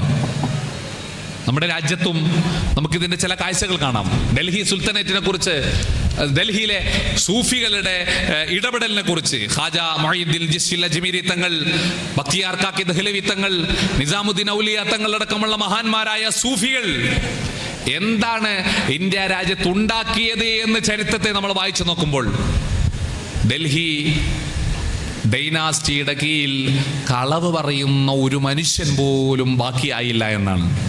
അവരെയൊക്കെ കൊന്നൊടുക്കിയെന്നല്ല, സാംസ്കാരികപരമായി മനുഷ്യനെ പരിവർത്തിപ്പിച്ചു എന്നാണ്. നിങ്ങൾ ആലോചിച്ച് നോക്കൂ. ഇതാണ് ഇസ്ലാമിക സാമ്രാജ്യ വ്യാപനം കൊണ്ട് ആ സമൂഹത്തിന് ലഭിക്കുന്നത്. വിശ്വാസം, സത്യസന്ധത, സംരക്ഷണം, അമാനത്ത്, വിശ്വസ്തത, സ്വാതന്ത്ര്യം, മുന്നേറ്റത്തിനുള്ള കഴിവ്, വിജ്ഞാനം, അതുപോലെ തന്നെ ഇങ്ങനെ തുടങ്ങിയിട്ടുള്ള സാമ്പത്തിക പുരോഗതി, ഇങ്ങനെയുള്ള ഏറ്റവും വലിയ മാനവിക മൂല്യങ്ങളെയാണ് ഈ ഒരു വ്യാപനം ലോകത്തിന് സംഭാവന ചെയ്തത് എന്ന് ഏറ്റവും കൃത്യമായി നമുക്ക് വായിച്ചെടുക്കാൻ പറ്റുമെന്നുള്ളതാണ് ഇവിടുത്തെ ഏറ്റവും വലിയ സവിശേഷത. എന്തുകൊണ്ട് ഒരു സ്ത്രീക്ക് ഇസ്ലാമിക ഖിലാഫത്തിൽ ഒറ്റക്ക് നടന്നു പോകാൻ പറ്റുന്നു? അതാണ് രാഷ്ട്രീയ സുരക്ഷിതത്വം. എന്നാണ് ഇവിടെ രാഷ്ട്രീയം കൊണ്ടുവരേണ്ടത്. എന്താണ് രാഷ്ട്രീയ പ്രവർത്തനത്തിന്റെ, ഇസ്ലാമിക ഫിഖ് നമ്മളോട് പഠിപ്പിക്കുന്ന രാഷ്ട്രീയ പ്രവർത്തനത്തിന്റെ അടിസ്ഥാനം എന്താണ്? രോഗികൾ ചികിത്സിക്കപ്പെടണം, ആരും പട്ടിണി കിടക്കാൻ പാടില്ല, ജനങ്ങൾക്ക് സഞ്ചാരത്തിനുള്ള റോഡ്, പാലം, മറ്റു മാർഗങ്ങൾ അത് സ്ഥാപിക്കപ്പെടണം, വിജ്ഞാനത്തിനുള്ള അവസരങ്ങൾ ഉണ്ടാവണം. ഇസ്ലാമിൻ്റെ ഫിഖ് നമ്മളെ പഠിപ്പിക്കുന്ന ഒരു രാഷ്ട്രീയ ജീവിതത്തിൻ്റെ ഒരു ലെയറുകളുണ്ട്, ലെവൽസ്. ആ ലെവലുകളാണ് ഈ കാലഘട്ടത്തിൽ പൂർത്തിയാക്കപ്പെട്ടത്. അതുകൊണ്ടാണ് ടിപ്പു സുൽത്താൻ്റെ ഇന്ത്യയിലുണ്ടായ ഭരണത്തെക്കുറിച്ച് നമ്മൾ വായിക്കുമ്പോൾ നമുക്ക് കാണാൻ പറ്റുന്ന ഏറ്റവും മനോഹരമായ വസ്തുത, ടിപ്പു സുൽത്താൻ ഈ കേരളത്തിലും ടിപ്പു സുൽത്താൻ്റെ അധികാര ഇടത്തിൽ കേരളവും വന്ന കാലമുണ്ടായിരുന്നല്ലോ. എന്താണ് ടിപ്പു സുൽത്താൻ്റെ ഭരണത്തെക്കുറിച്ച് വായിച്ചാൽ എല്ലാവരും പറയുന്നതാണ്, ഒരു 15 കിലോമീറ്ററിൻ്റെ ഉള്ളിൽ ഒരു കോടതി ഉണ്ടായിരുന്നു എന്നാണ്. അത് ഇസ്ലാം നിയമപരമായി ഏറ്റവും സുരക്ഷിതത്വം നൽകിയിട്ടുള്ള സംസ്കാരത്തെയാണ് ഇസ്ലാമിൻ്റെ അധികാര ശ്രേണികൾ രൂപപ്പെടുത്തിയത്. ഓരോ 15 കിലോമീറ്ററിലും എന്തിനാണ് കോടതി? എന്തിനാണ്? ഇന്ന് ഒരു 15 കിലോമീറ്ററിൽ ഒരു കോടതി ഉണ്ടോ? ഇന്ന് കുറച്ചുകൂടി സഞ്ചാര വേഗതയുള്ളത് കൊണ്ട് കുറച്ച് ദൂരമായാലും ഓടിയെത്താൻ കഴിയും. എന്തിനാണ് ഇത്രയും കുറഞ്ഞ കിലോമീറ്റർ? 15 എന്നുള്ളത് ഒരു ഏകദേശം പറയുന്നതാണ്. എന്തിനാണ് ഇത്രയും കോടതികൾ രൂപീകരിച്ചതെന്ന് ചോദിച്ചാൽ, ഒരു സ്ത്രീ അപമാനിക്കപ്പെടുകയോ ആക്രമിക്കപ്പെടുകയൊക്കെ ചെയ്യപ്പെട്ടാൽ അവൾക്ക് കോടതിയിൽ പോവുകയും അവിടെ നിന്ന് ജഡ്ജിയിൽ നിന്ന് വിധി വാങ്ങി ആ വിധി നടപ്പിലാക്കി വീണ്ടും രാത്രിയാകുമ്പോഴേക്ക് വീട്ടിലേക്ക് തിരിച്ചു വരാനും പറ്റുന്ന ഒരു ദൂരത്തിനകത്ത് കോടതി സ്ഥാപിക്കുന്ന തരത്തിൽ മനുഷ്യനുള്ള മനുഷ്യാവകാശത്തിൻ്റെ പരിഗണന. ഏറ്റവും കൂടുതൽ ഇസ്ലാമിക സംസ്കാരത്തിനകത്ത് സ്വാതന്ത്ര്യവും സന്തോഷവും അനുഭവിച്ചത് സ്ത്രീ സമൂഹമായിരുന്നു. പുതിയ കാലത്ത് സ്ത്രീകളുടെ നവോത്ഥാനത്തെക്കുറിച്ച് നമ്മൾ പറയും, സ്ത്രീ ഡെവലപ്മെൻറ്റുകളെ കുറിച്ച് പറയും. ഈയിടെ എറണാകുളത്ത് നടന്നൊരു സെമിനാറിൽ കേരളത്തിലെ പ്രധാനപ്പെട്ട ഒരു പത്രപ്രവർത്തകൻ, മുൻ MP-യുമായിരുന്ന, ഞാൻ പേര് പറയുന്നില്ല, അദ്ദേഹം തൻ്റെ സഭയെക്കുറിച്ച് പറയുകയുണ്ടായി. ഞങ്ങളുടെ സഭയിൽ അച്ഛന്മാർ പറയുന്നു 5 മക്കൾ വേണമെന്ന്. പക്ഷേ ഞങ്ങളെ സഭയിലെ ആളുകൾ അതിനെ പുച്ഛിച്ച് തള്ളും. കാരണം വിവരവും വിദ്യാഭ്യാസമുള്ളവരാണ്. ആദ്യത്തെ കുട്ടി പെൺകുട്ടിയാണെങ്കിൽ രണ്ടാമതൊരു കുട്ടി കൂടി കാത്തിരിക്കും ആൺകുട്ടിക്ക് വേണ്ടിയെന്ന്. എനിക്കത് ഭയങ്കര വേദന ഉണ്ടാക്കിയൊരു വർത്തമാനമായി തോന്നി. ആദ്യത്തെ കുട്ടി ആൺകുട്ടിയാണെങ്കിൽ രണ്ടാമതൊരു പെൺകുട്ടിക്ക് കാത്തിരിക്കുന്നില്ല. ഏറ്റവും പരിഷ്കൃതമായ സമൂഹത്തിൻ്റെ വിചാരമാണ്, സ്ത്രീകളോടുള്ള നിലപാടാണ്. പെൺകുട്ടി അത്രമേൽ ദുരന്തമാണ് എന്ന് പുതിയ കാലത്തെ മനുഷ്യരും വിചാരിക്കുന്നത് എത്രമേൽ അപകടകരമാണ് എന്ന് നമ്മൾ മനസ്സിലാക്കേണ്ടതുണ്ട്. നമ്മൾ ഡിപ്പാർട്ട്മെൻറ്റുകൾ തുടങ്ങി, എല്ലാ യൂണിവേഴ്സിറ്റികളിലും വിമൻ സ്റ്റഡീസ് ഉണ്ട്. എന്താണ് വിമൻ സ്റ്റഡീസിലൂടെ ഉണ്ടാക്കുന്നത്? ഇത്രയും വലിയ നമ്മൾ പുരോഗമിച്ചു എന്ന് പറയുമ്പോൾ ജെൻഡർ ഡിസ്കഷൻസ് വർദ്ധിച്ച കാലത്ത് എവിടെ സ്വാതന്ത്ര്യം, എവിടെ രക്ഷ? നമ്മൾ അന്വേഷിക്കേണ്ടതുണ്ട്.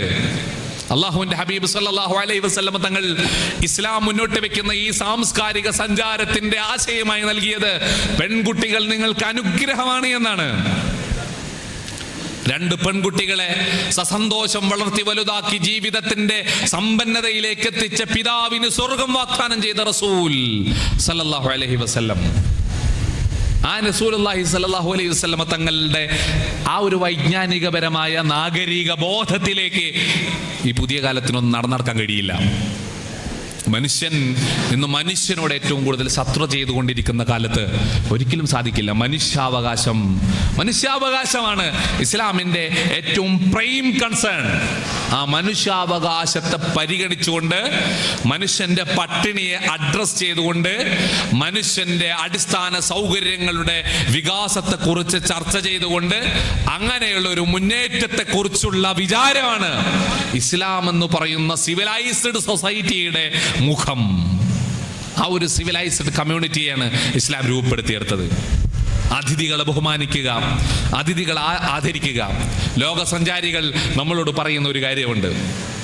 അവർക്ക് പറയാനുള്ളത്, ഞങ്ങൾ സഞ്ചരിച്ച രാജ്യങ്ങളിൽ ഏറ്റവും മനോഹരമായ അനുഭവം, ഹൃദ്യമായ അനുഭവങ്ങൾ അത് മിഡിൽ ഈസ്റ്റിലെ പല ഇസ്ലാമിക രാജ്യങ്ങളിൽ നിന്നാണ് ഞങ്ങൾക്കുണ്ടായത്. അവരുടെ ആതിഥ്യ മര്യാദ, ഭക്ഷണം കഴിപ്പിക്കാനുള്ള പ്രചോദനം. നോക്കൂ നിങ്ങൾ, ഒരു സാമൂഹിക വ്യവസ്ഥിതിയിൽ ആഭരണ ചേർത്ത് പിടിക്കുക എന്ന വലിയൊരു ആശയത്തെയാണ് ഇസ്ലാമിൻ്റെ കൾച്ചർ, ഇസ്ലാമിൻ്റെ നാഗരികത ലോകത്തോട് പറയുന്നത്. അതിഥിയെ ചേർത്ത് പിടിക്കുക. അതിഥിക്ക് ഭക്ഷണം കൊടുക്കുക, അതിഥിയെ സ്നേഹിക്കുക, ഈ ഒരു ആശയത്തെ പിൻപറ്റിയുള്ള ഒരു സാംസ്കാരിക മുന്നേറ്റം. മനുഷ്യൻ കൂടുതൽ ഇൻഡിവിജ്വൽ ആകുന്ന ഒരു കാലത്താണ് നമ്മൾ ജീവിച്ചുകൊണ്ടിരിക്കുന്നത്. ഇൻഡിവിജ്വലിസം കൂടുന്നു. എൻ്റെ സ്വാതന്ത്ര്യം, എൻ്റെ ജീവിതം, എൻ്റെ പ്രൊഫഷൻ, എൻ്റെ ഭാവി, എൻ്റെ സമാധാനം എന്നിങ്ങനെ തുടങ്ങി എന്നിലേക്ക് ഇങ്ങനെ ചുരുങ്ങി അഹംബോധത്തിന്റെ അകങ്ങളിലേക്ക് ചുരുങ്ങി വീർത്ത് ബലൂണുകളായി പൊട്ടിപ്പോകുന്ന മനുഷ്യജന്മങ്ങൾ ഈ ഒരു പരിസരത്ത് നമ്മൾ വായിക്കണം. ഒരു മനുഷ്യ ജീവിതത്തിന്റെ പ്രയോഗം അത് അപരന് വേണ്ടിയുള്ള സേവനങ്ങളാണ് എന്ന് ഇസ്ലാം നമുക്ക് മനോഹരമായി പഠിപ്പിച്ചു തരുന്നു. നിങ്ങൾ അപരർക്ക് വേണ്ടി, നമ്മുടെ ജീവിതം നമ്മൾക്ക് വേണ്ടി എവിടെയാണ് കൂടുതൽ മാറ്റിവെക്കാൻ പറ്റുക? ഓരോ മനുഷ്യന്റെയും ജീവിതത്തെ ഇൻഡിവിജ്വലിസം അഡ്രസ് ചെയ്യുന്ന ഏറ്റവും അപകടകരമായിട്ടുള്ള വിചാരം, അവർ മുന്നോട്ട് വെക്കുന്ന വിചാരം എന്ന് പറയുന്നത് മനുഷ്യനെ കൂടുതൽ സ്വാർത്ഥനാക്കി മാറ്റുന്നു എന്നാണ്. അപരന് വേണ്ടി തൻ്റെ സമയത്തെയും സമ്പത്തിനെയും തൻ്റെ ചിന്തയെയും അറിവിനെയും ഒക്കെ വിനിയോഗിക്കാനുള്ള ഒരു സന്നദ്ധതയെ എടുത്തു കളയുന്നു എന്നാണ്. My life, my choice, my rule എന്നൊക്കെ പറഞ്ഞുകൊണ്ട് സങ്കുചിതമായ വിചാരത്തിലേക്ക് ഒതുക്കിക്കൂട്ടുമ്പോൾ ഇസ്ലാമിന്റെ സിവിലൈസേഷൻ ലോകത്തോട് പറയുന്നത് അപരർക്ക് വേണ്ടി ജീവിക്കണമെന്നാണ്. എവിടെയാണ് ഖലീഫമാർ സ്വന്തത്തിന് വേണ്ടി ജീവിച്ചത്? എവിടെയാണ് സ്വഹാബത്ത് സ്വന്തത്തിന് വേണ്ടി ജീവിച്ചത്? എവിടെയാണ് അയിമ്മത്ത് സ്വന്തത്തിന് വേണ്ടി ജീവിച്ചത്? വൈജ്ഞാനികമായി, സാംസ്കാരികമായി സമൂഹത്തിന് വേണ്ടി സേവനം ചെയ്യുകയായിരുന്നു. വൈജ്ഞാനികമായ വളർച്ചയിൽ അയിമ്മത്തിന്റെ ചരിത്രത്തെ ഈ വിഷയത്തിലേക്ക് കൂടുതൽ നമ്മൾ ചർച്ച ചെയ്യാൻ നമുക്ക് സാധിച്ചിട്ടില്ല. എത്ര വലിയ വെളിച്ചമാണ് അവർ ലോകത്തോട് സമ്മാനിച്ചത്. ഇമാമുന ഷാഫി റളിയല്ലാഹു അൻഹുവിന്റെ ചരിത്രം മാത്രം നമ്മൾ വായിച്ചാൽ മതി. ഇമാം ഷാഫി റളിയല്ലാഹു അൻഹു ജനിക്കുന്നത് ഗസയിലാണ്. പിന്നീട് പിതാവിന്റെ വഫാത്തിന് ശേഷം മക്കയിലേക്ക് സഞ്ചരിക്കുന്നു. മക്കയിൽ ഇമാമുകൾ 10-16 വയസ്സ് വരെ വിജ്ഞാനത്തിന്റെ സമ്പാദനത്തിൽ മുഴുകുന്നു. ഉയർന്ന വിജ്ഞാനത്തിന് വേണ്ടി മദീനയിലേക്ക് ഇമാം മാലിക് റളിയല്ലാഹു അൻഹുവിന്റെ അടുക്കലേക്ക് പോകുന്നു. അവിടെ നിന്ന് വിജ്ഞാനത്തിൽ വ്യുൽപ്പത്തി നേടി പിന്നെയും മക്കയിൽ വന്ന് മുദരിസാകുന്നു. അവിടുന്ന് യമനിലേക്ക് വൈജ്ഞാനിക സേവനത്തിന് വേണ്ടി പോകുന്നു. ഇമാം ഷാഫി റളിയല്ലാഹു അൻഹു വൈജ്ഞാനിക സേവനം നടത്തുമ്പോൾ മറ്റൊരു വൈജ്ഞാനിക പഠനം കൂടി നടത്തുക എന്നത് ഇമാമുന ഷാഫി റളിയല്ലാഹു അൻഹുവിന്റെ പ്രത്യേകതയായിരുന്നു. അങ്ങനെ യമനിൽ ചെന്നപ്പോഴാണ് വൈദ്യശാസ്ത്രത്തിന്റെ വികാസത്തെക്കുറിച്ച് ബഹുമാനപ്പെട്ടവർ നിരീക്ഷിക്കുന്നതും യമനിൽ നിന്ന് മെഡിസിൻ പഠിക്കുകയാണ് ഇമാം ഷാഫി റളിയല്ലാഹു അൻഹു. ഇസ്ലാമിന്റെ ഒരു സിസ്റ്റമാണത്. യമനിൽ നിന്ന് മെഡിസിൻ പഠിക്കുന്നു. ആ മെഡിസിൻ പഠിച്ചിട്ട് ഇമാം ഷാഫി റളിയല്ലാഹു അൻഹു ഇസ്ലാമിക സമൂഹത്തോട് പറയുന്നുണ്ട്, അള്ളാഹുവിന്റെ റസൂലിന്റെ ഉമ്മത്ത് മെഡിസിനിൽ അല്പം പിന്നിലേക്ക് പോയിട്ടുണ്ട്, മെഡിസിനിൽ മുന്നോട്ട് വരണമെന്ന് ഇമാം ഷാഫി റളിയല്ലാഹു അൻഹു ഈ ഉമ്മത്തിനോട് വസിയത്ത് ചെയ്യുകയാണ്. പിന്നെ ബഗ്ദാദിലേക്ക് പോകുന്നു. ബഗ്ദാദിൽ വലിയ ഈ ഒരു വൈജ്ഞാനിക വിപ്ലവത്തിന്റെ ഒരു ഫിലോസോഫിക്കൽ ആയിട്ടുള്ള ഒരു സംവാദകാലമായിരുന്നു ബഗ്ദാദിൽ ഉണ്ടായത്. അവിടെ നിന്ന് പിന്നെ മിസ്റിലേക്ക് പോകുന്നു. മിസ്റിൽ ആ വിജ്ഞാനത്തിന്റെ പൂർണ്ണതയുടെ ഒരു അനുഭവത്തെ ലോകത്തിന് അനുഭവിച്ചു കൊടുക്കുന്നു. ഇതൊക്കെ ഈ ഖിലാഫത്തിന്റെ സമാന്തരമായി അയിമ്മത്തിന്റെ വൈജ്ഞാനിക സേവന പ്രവർത്തനങ്ങളെ കൂടി നമ്മൾ വായിച്ചെടുക്കേണ്ടതുണ്ട്. എല്ലാ അർത്ഥത്തിലും ഇങ്ങനെ ഒരു സാംസ്കാരിക വിനിമയത്തിന്റെ ഒരു കാലം അള്ളാഹുവിന്റെ ഹബീബ് സല്ലല്ലാഹു അലൈഹി വസല്ലമ തങ്ങൾ തുടങ്ങി ഉസ്മാനിയ ഖിലാഫത്തിന്റെ അവസാനം വരെയുള്ള സുലൈമാൻ രാജാവിന്റെ ആ അവസാനം വരെയുള്ള ഒരു കാലത്തെ, എല്ലാ കാലത്തെയും ഒരേ മാപ്പിന് വെച്ച് അളക്കാനോ ചേർത്ത് വെക്കാനോ പറ്റില്ല. പക്ഷേ ഇത്രയും നീണ്ട ഒരു നാഗരിക ഭരണകാലത്തെ ലോകത്തിന് വേറെ കാണാനേ പറ്റിയിട്ടില്ല. പക്ഷേ ആ ചരിത്രത്തെ ലോകം നിഷേധിച്ചു എന്നിടത്താണ് നമ്മുടെ ഇടം ഉള്ളത്. നമ്മൾ എവിടെയാണ് പ്രവർത്തിക്കേണ്ടത് എന്ന ചോദ്യത്തിന്റെ ഉത്തരം അവിടെയാണ് എത്തേണ്ടത്. നമ്മുടെ അന്വേഷണങ്ങൾ വ്യാപിക്കേണ്ടതുണ്ട്. ആ അന്വേഷണങ്ങളിലൂടെ ഇൻഡിജീനിയസ് ആയിട്ടുള്ള, അത് ഞാൻ ബോധപൂർവം പറയുകയാണ്, തദ്ദേശീയമായിട്ടുള്ള വിചാരങ്ങളിലൂടെ ഇസ്ലാമിനെ എങ്ങനെയാണ് വായിക്കുന്നത് എന്ന് നമ്മൾ ആലോചിച്ചാൽ മതി. യൂറോസെൻട്രിക് വായനയാണ് ഇസ്ലാമിന്റെ പേരിൽ ഉണ്ടായിക്കൊണ്ടിരിക്കുന്നത്. ഇസ്ലാമിനെ വായിക്കുന്നത് യൂറോസെൻട്രിക് വായന എന്ന് നമുക്ക് പറയാൻ പറ്റും. യൂറോപ്പ് മുന്നോട്ട് വെച്ചിട്ടുള്ള അക്കാഡമിക് മെത്തഡോളജിയിലാണ് ഇസ്ലാമിനെ വായിച്ചുകൊണ്ടിരിക്കുന്നത്. ഈ മെത്തഡോളജി ഇസ്ലാമിനെ വായിക്കാൻ ശേഷിയില്ലാത്തതാണെന്ന് ലോകം ഇന്ന് തിരിച്ചറിഞ്ഞിട്ടുണ്ട്. ഇസ്ലാം ഈ മെത്തഡോളജിയുടെയും അപ്പുറത്ത് നിൽക്കുന്ന അതിഗഹനമായിട്ടുള്ള, കുറച്ചുകൂടി വിശാലമായിട്ടുള്ള സിസ്റ്റം കൊണ്ട് നിരീക്ഷിക്കപ്പെടേണ്ടതാണെന്ന് ഇന്ന് ലോകം തിരിച്ചറിയുകയാണ്. അതുകൊണ്ടാണ് എപ്പിസ്റ്റമോളജിയെ പരിഷ്കരിച്ച്, എപ്പിസ്റ്റമോളജി എന്ന് പറഞ്ഞാൽ ജ്ഞാനാന്വേഷണ ശാസ്ത്രം എന്ന് പറയുന്ന ആ ഒരു ആശയത്തെ ഇസ്ലാമിക ഇസ്ലാമികമായ ജ്ഞാനാന്വേഷണ ശാസ്ത്രത്തിന് ഏറ്റവും വലിയ പ്രസക്തി പുതിയ കാലത്ത് രൂപപ്പെട്ടു വരുന്നത്. അതുകൊണ്ടാണ് ഹബീബ് റസൂലുള്ളാഹി സ്വല്ലല്ലാഹു അലൈഹി വസല്ലമ തങ്ങളെക്കുറിച്ചുള്ള പഠനങ്ങൾക്ക് ഇസ്ലാമികപരമായിട്ടുള്ള മാപ്പിനുകൾ ഉപയോഗിച്ച് പഠിക്കണമെന്ന് ലോകത്തിന് തിരിച്ചറിവുണ്ടായിട്ടുള്ളത്. അങ്ങനെയാണ് നബി തങ്ങളെക്കുറിച്ച് ഏറ്റവും കൂടുതൽ ഇന്ന് പഠിക്കപ്പെടുന്നതും പല യൂണിവേഴ്സിറ്റികളിലും പ്രോഫറ്റോളജി എന്ന പേരിൽ ഡിപ്പാർട്ട്മെന്റുകൾ രൂപപ്പെട്ടു വരുന്നതും ഒക്കെ ഇതിന്റെ ഭാഗമാണ്. അത്രമേൽ തനിമയുണ്ട്. നമ്മൾ സൃഷ്ടിച്ചെടുത്ത പലതരം ചിന്താധാരകളുടെയും ഫ്രെയിമിനകത്ത് നിൽക്കുന്നതിൻ്റെ അപ്പുറത്തുള്ള വലുപ്പം ഇസ്ലാമികമായ വൈജ്ഞാനികങ്ങൾക്കും സംസ്കാരങ്ങൾക്കും ഉണ്ട് എന്ന് ലോകത്തോട് ഇത് പറഞ്ഞുകൊണ്ടിരിക്കുന്നുണ്ട്. നമ്മളാണ് അതിൻ്റെ വക്താക്കൾ. ചിക്കാഗോ യൂണിവേഴ്സിറ്റിയിലും അതേ പ്രകാരം തന്നെ ബെർക്കലിയിലുമൊക്കെ മലയാളത്തിലെ പ്രോഡക്റ്റുകൾ ദാവാ കോളേജിൻ്റെയും അതേ പ്രകാരം നമ്മുടെ സുൽത്താനുൽ ഉലമ AP ഉസ്താദിൻ്റെ വൈജ്ഞാനിക വിപ്ലവത്തിൻ്റെ പ്രോഡക്റ്റുകളായ വിദ്യാർത്ഥികൾ നമ്മുടെ ആ ലെഗസിയെക്കുറിച്ച് ഇന്ന് ഗവേഷണം ആരംഭിച്ചിട്ടുണ്ട്. കേരളത്തിലെ പള്ളി ദർസുകളിലൂടെയും പാരമ്പര്യമായ ഇസ്ലാമിക വിജ്ഞാന വഴികളിലൂടെയും സംഭാവന ചെയ്ത പകർന്ന വൈജ്ഞാനിക വിപ്ലവത്തിൻ്റെ വലുപ്പത്തെ ഇന്ന് യൂറോപ്പും അമേരിക്കയും ഒക്കെ അത്ഭുതത്തോടുകൂടെ കണ്ടുകൊണ്ടിരിക്കുകയാണ്. നമ്മുടെ വിദ്യാർത്ഥികൾ ഗവേഷണം ആരംഭിച്ചിട്ടുണ്ട്. ഈ ഗവേഷണം ഇവിടെ അവസാനിപ്പിക്കേണ്ടതല്ല. ഈ ഗവേഷണത്തിൻ്റെ ദീപശിഖകൾ ഏറ്റുവാങ്ങേണ്ട പ്രതിഭകളാണ് എൻ്റെ മുന്നിലിരിക്കുന്നത്. നമ്മൾ ഇസ്ലാമിൻ്റെ വിജ്ഞാനീയങ്ങളെ വളരെ ആനന്ദകരമായി ആഘോഷപൂർവ്വം നമ്മൾ പഠിച്ചെടുക്കേണ്ടതുണ്ട്. നമ്മളെ ഇസ്ലാമിക സിസ്റ്റം മുന്നോട്ട് വെച്ച എല്ലാത്തരം വൈജ്ഞാനിക സിസ്റ്റങ്ങളും ലോകത്തിന് പകരം വെക്കാൻ കഴിയാത്ത വലിയ ഉയരങ്ങളിലുള്ളതാണ്. നമ്മുടെ ഖുർആനിക വിജ്ഞാനീയങ്ങൾ, ശാസ്ത്രങ്ങൾ, അതിൻ്റെ ബലാബല ശാസ്ത്രങ്ങൾ, ആ ശാസ്ത്രങ്ങൾ മുഴുവനും അതേ പ്രകാരം ഇസ്ലാമിൻ്റെ ഫിഖ്, ആ ഫിഖിൻ്റെ സഞ്ചാരം, ഫിഖിൻ്റെ വികാസം, ഫിഖിൻ്റെ ഇൻഡിജിനിയസിറ്റി അഥവാ ഓരോ പ്രദേശത്തോടും ഫിഖ് എടുത്ത സമീപനം, ഇതെല്ലാം എല്ലാം ലോകം ഇന്ന് ഗവേഷണങ്ങളിലൂടെ അക്കാദമിയെ ഇങ്ങനെ തുറന്നു നോക്കുമ്പോൾ അത്ഭുതത്തോടെയാണ് വീക്ഷിച്ചു കൊണ്ടിരിക്കുന്നത്. നമുക്കിവിടെ ധർമ്മമുണ്ട്. മഹാനായ ഇമാം ഷാഫി റളിയല്ലാഹുവിനെ കുറിച്ച്, ഇമാം നബവി റളിയല്ലാഹുവിനെ കുറിച്ച്, ഇമാം ഗസാലി റളിയല്ലാഹുവിനെ കുറിച്ച്, അതേ പ്രകാരം ഇബ്നു ഹജർ തങ്ങളെ കുറിച്ച്, സക്കരിയ അൻസാരി തങ്ങളെ കുറിച്ച്, മഖ്ദൂം തങ്ങന്മാരെ കുറിച്ച് ലോകത്ത് ഗവേഷണങ്ങൾ സംഭവിക്കണം. മലേഷ്യ, ഇന്തോനേഷ്യ തുടങ്ങിയിട്ടുള്ള മാലിദ്വീപ്സ് അടക്കമുള്ള രാജ്യങ്ങളുടെ പരിസരത്ത് മഖ്ദൂം തങ്ങളുടെ വൈജ്ഞാനിക സേവനങ്ങളുടെ സ്വാധീനത്തെക്കുറിച്ച് വലിയ ഗവേഷണങ്ങൾ ഉണ്ടാവേണ്ടതുണ്ട്. ഈ ഒരു സമൂഹത്തിന്റെ ഒരു സോഷ്യോളജിക്കൽ എലമെന്റ്സുകൾ ഉൾക്കൊണ്ടുകൊണ്ടുള്ള ഇസ്ലാമിക ഫിഖ്ഹിന്റെ വികാസത്തെ കുറിച്ച് നമ്മൾ പഠിക്കേണ്ടതുണ്ട്. നമ്മൾ പഠിക്കാത്തത് കൊണ്ട് തന്നെ വേറെ ചിലർ പഠിക്കുകയും വളരെ സങ്കുചിതമായി ഇമാമുമാരോട് പ്രതിബദ്ധതയില്ലാതെ ചില വ്യാഖ്യാനങ്ങൾ രൂപപ്പെടുത്തുകയും ചെയ്തിട്ടുണ്ട്, അല്ലെ? അങ്ങനെ ഒരു വ്യാഖ്യാനം നടത്തിയ ഒരു പണ്ഡിതൻ എന്ന് പറയുന്ന ഒരാൾ, ഒരു മലയാളിയായ ഒരു പണ്ഡിതൻ, കൂടുതൽ സൂചനകൾ ഞാൻ നൽകുന്നില്ല, നിങ്ങൾക്ക് മനസ്സിലാകുന്നുണ്ടാകും. മഖ്ദൂം തങ്ങളെ കുറിച്ച് പഠിച്ച് അദ്ദേഹം അവസാനം ഇസ്ലാം സ്ത്രീവിരുദ്ധമാണ് എന്നാണ് അദ്ദേഹം അവസാനം സമർത്ഥിച്ചിട്ടുള്ളത്.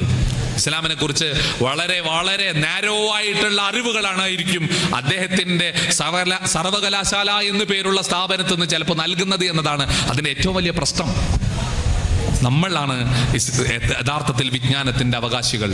ലോകത്ത് ഇന്ന് കേരളീയ മുസ്ലിം സമൂഹത്തിന്റെ വൈജ്ഞാനിക ഗവേഷണത്തിന്റെയും വ്യവഹാരത്തിന്റെയും ആ ഒരു ശക്തിയോളം പഠനങ്ങൾ ലോകത്ത് പലയിടത്തും നടക്കുന്നില്ല എന്ന് ലോക പണ്ഡിതന്മാർ വരെ അവർ സമ്മതിക്കുന്ന വസ്തുതയാണ്. ആ വസ്തുതയെ നമ്മൾ തിരിച്ചറിയണം.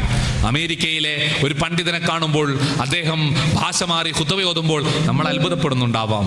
എന്തുകൊണ്ട് നമ്മൾ അത്ഭുതപ്പെടുന്നു? നമ്മുടെ അത്ഭുതപ്പെടുന്നതിന് അപ്പുറത്താണ് ആ വസ്തുത. ആ വസ്തുത അവരുടെ ഫിഖ്ഹിന്റെ വലുപ്പത്തിന്റെ പരിമിതിയാണ്. ആ സമൂഹത്തിന്റെ ആ പരിമിതിയാണത്.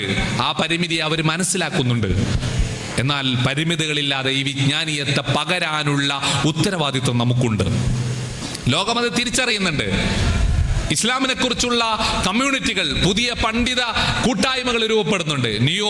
നിയോ ട്രഡീഷണലിസ്റ്റ് പണ്ഡിതന്മാർ.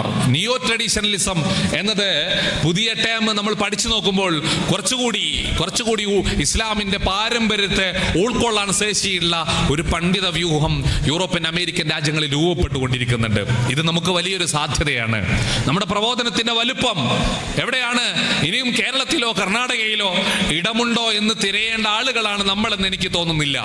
നേരെ മറിച്ച് ആഗോള സമൂഹം വൈജ്ഞാനിക സേവനങ്ങൾക്ക് വേണ്ടി നമ്മളെയൊക്കെ കാത്തിരിക്കുന്നുണ്ട് എന്ന തിരിച്ചറിവ് നമുക്കുണ്ടാവണം. അവിടെയാണ് നിയോ ട്രഡീഷണലിസ്റ്റുകൾ, ആധുനിക പാരമ്പര്യവാദികൾ എന്ന അർത്ഥമൊക്കെ അതിനുണ്ടെങ്കിലും അതിനെ നമ്മളിങ്ങനെ വായിച്ചു നോക്കിയാൽ അവിടെ പുതിയ കാലത്ത് യൂറോപ്പിൽ സലഫികളുടെയും അതേപോലെ ഇഖ്വാനികളുടെയും സ്വാധീന വലയത്തിൽ നിന്ന് മാറിക്കൊണ്ട് അഹ്ലുസുന്നയുടെ ട്രഡീഷണൽ പാരമ്പര്യത്തിന്റെ വലയത്തിലേക്ക് യൂറോപ്യൻ ഇസ്ലാമിക ചിന്തകളുടെ സഞ്ചാരം ഉണ്ടാകുന്നു എന്നത് അഭിമാനകരമായ ഒരു കാഴ്ചയാണ്. ഇത് നമുക്ക് വലിയൊരു അവസരമാണ്. എന്തുകൊണ്ട് ഇതുണ്ടായി? എക്സ്ട്രീമിസ്റ്റ് സലഫി ചിന്തകളും അതുപോലെ ബ്രദർഹുഡിന്റെ ഇഖ്വാനിസത്തിന്റെ മൗദൂദിസത്തിന്റെ മിലിറ്റന്റ് ആയിട്ടുള്ള തീവ്ര ചിന്തകളുമൊക്കെ ഇസ്ലാമിന്റെ മുഖങ്ങളായി ലോകത്ത് വ്യവഹാരം നടത്തിയതിന്റെ ദുരന്തം ഇസ്ലാമിക സമൂഹവും അല്ലാത്ത സമൂഹവും ഒരേപോലെ അനുഭവിച്ച കാലത്തോടെയാണ് നമ്മൾ സഞ്ചരിക്കുന്നത്. അവിടെയാണ് യഥാർത്ഥ ഇസ്ലാമിനെ കുറിച്ചുള്ള വായനകൾ ഉണ്ടായത്. അതാണ് കാരൻ ആൻസ്ട്രോങ്ങും ആൻമേരി ഷിമ്മൽ പോലുള്ള യൂറോപ്യൻ എഴുത്തുകാരും ചിന്തകരും 10 കൊല്ലം അറബ് നാട്ടിൽ പോയി അറബി പഠിച്ച് ഇസ്ലാമിനെ പഠിച്ചത്. കാരണം ഈ സലഫികൾ പറഞ്ഞ ഇസ്ലാം അല്ല ഇസ്ലാം, ഈ മൗദൂദികളും ഇഖ്വാനികളും പറയുന്ന ഇസ്ലാം അല്ല ഇസ്ലാം. ഇസ്ലാം വേറെ എന്തോ ഒന്നാണ്. അതിന് സൂഫിസം എന്ന് പേരിട്ടിട്ടുണ്ട്. സൂഫി ധാരയിലുള്ള ഇസ്ലാം. ആ ഇസ്ലാമിനെ പഠിക്കാൻ ലോകത്തിന് വലിയ ആവേശമുണ്ട്. കാരണം ആ ഇസ്ലാം സമാധാനത്തിന്റെ ഇസ്ലാമാണ്. ഇസ്ലാമിനെ എങ്ങനെ പൊളിറ്റിക്കൽ ഇസ്ലാം എന്ന്, കൾച്ചറൽ ഇസ്ലാം എന്ന്, എക്കണോമിക്കൽ ഇസ്ലാം എന്ന് എന്നിങ്ങനെ പറഞ്ഞുകൊണ്ട് യൂറോപ്യൻ സംജ്ഞകളിലേക്ക്, യൂറോപ്യൻ കീവേഡുകളിലേക്ക് ഇസ്ലാമിനെ ചേർത്ത് വെച്ച് ചെറുതാക്കുന്ന പ്രവർത്തനങ്ങളാണ് ഇസ്ലാമിന്റെ പേരിലുള്ള പല ആധുനിക പ്രവർത്തനങ്ങളും ചെയ്തിട്ടുള്ളത് നമുക്ക് കാണാൻ പറ്റും. പക്ഷേ നമ്മുടേത് പൊളിറ്റിക്കൽ ഇസ്ലാം അല്ല. നമ്മൾ ശരിക്കും മനസ്സിലാക്കണം, നമ്മുടെ ഇസ്ലാമിക് പൊളിറ്റിക്സ് ആണ്. ഇസ്ലാം പറയുന്ന പൊളിറ്റിക്സ് ഉണ്ട്, ഇസ്ലാം പറയുന്ന കൾച്ചർ ഉണ്ട്, ഇസ്ലാം പറയുന്ന എക്കോണമിക്സ് ഉണ്ട്, ഇസ്ലാം പറയുന്ന സിവിലൈസേഷൻ ഉണ്ട്, ഇസ്ലാം പറയുന്ന ഫിലോസഫി ഉണ്ട്, ഇസ്ലാം പറയുന്ന വിജ്ഞാനമുണ്ട്, ഇസ്ലാം പറയുന്ന നോളജ് കമ്മ്യൂണിറ്റി ഉണ്ട്. നേരെ തിരിച്ചുള്ള വായനയുടെ അപകടമാണ് എല്ലാത്തരം പുരോഗമനവാദികൾ എന്ന് പറയുന്ന ഉൽപ്പതിഷ്ഠികൾക്ക് വിദേഹത്തുകാർക്ക് സംഭവിച്ചിട്ടുള്ളത്. അവിടെയാണ് ദാവ കോളേജിലെ വിദ്യാർത്ഥികൾ, പണ്ഡിത വിദ്യാർത്ഥികൾ എന്ന അർത്ഥത്തിൽ നമ്മുടെ ദൗത്യം നിർവഹിക്കേണ്ടത്. യൂറോപ്പ് ഇന്ന് പറയുകയാണ് 4 ഫിഖ്ഹിന്റെ മദ്ഹബും 2 അഖീദയുടെ മദ്ഹബും അതേ പ്രകാരം തന്നെ സൂഫി ധാരയുള്ള ജീവിതവുമുള്ള ആളുകളാണ് നിയോ ട്രഡീഷണലിസ്റ്റുകൾ. അതാണ് യഥാർത്ഥ ഇസ്ലാം എന്നുള്ള വായനകൾ രൂപപ്പെട്ടു വന്നിട്ടുണ്ട്. ആ വായനകൾക്ക് നമ്മൾ ശക്തി പകരേണ്ടതുണ്ട്. ഇസ്ലാമിക ഖിലാഫത്തിനെ ആസൂത്രിതമായി യൂറോപ്പിന്റെയും സലഫിസത്തിന്റെയും ഒക്കെ ഇടപാടുകളെ കൊണ്ട്, അതിന്റെ ഉപോൽപ്പന്നമായ യുക്തിവാദത്തിന്റെ ഇടപെടൽ കൊണ്ട് ഇസ്ലാമിന്റെ ഖിലാഫത്തിന് അന്ത്യം കുറിക്കാനുള്ള ശ്രമങ്ങൾ നടത്തുന്നുണ്ടെങ്കിൽ അതിനുശേഷം എവിടെ ഈ അഭിമാനകരമായ ഒരു ലോകത്തെ നമുക്ക് വായിക്കാൻ കഴിയുന്നില്ല. കാരണം ഇസ്ലാമിനകത്തു തന്നെ രൂപപ്പെട്ടിട്ടുള്ള ഇസ്ലാമിക വിരുദ്ധമായ ചിന്തകളാണ് നമ്മുടെ ഈ പാരമ്പര്യത്തിന് വിഘാതമായി പ്രവർത്തിച്ചത്. നമ്മളിങ്ങനെ പറയും, ചെങ്കിസ് ഖാന്റെയും അതിന്റെ ശേഷമുള്ള പാരമ്പര്യത്തിലുള്ള ഖാൻമാരുടെയും അക്രമം കൊണ്ട്, മംഗോളിയരുടെ, താർത്താരികളുടെ ആക്രമണങ്ങൾ കൊണ്ടാണ് ഇസ്ലാമിന്റെ ഖിലാഫത്തിന്റെയും വൈജ്ഞാനിക പാരമ്പര്യത്തെ നശിപ്പിക്കപ്പെട്ടത്.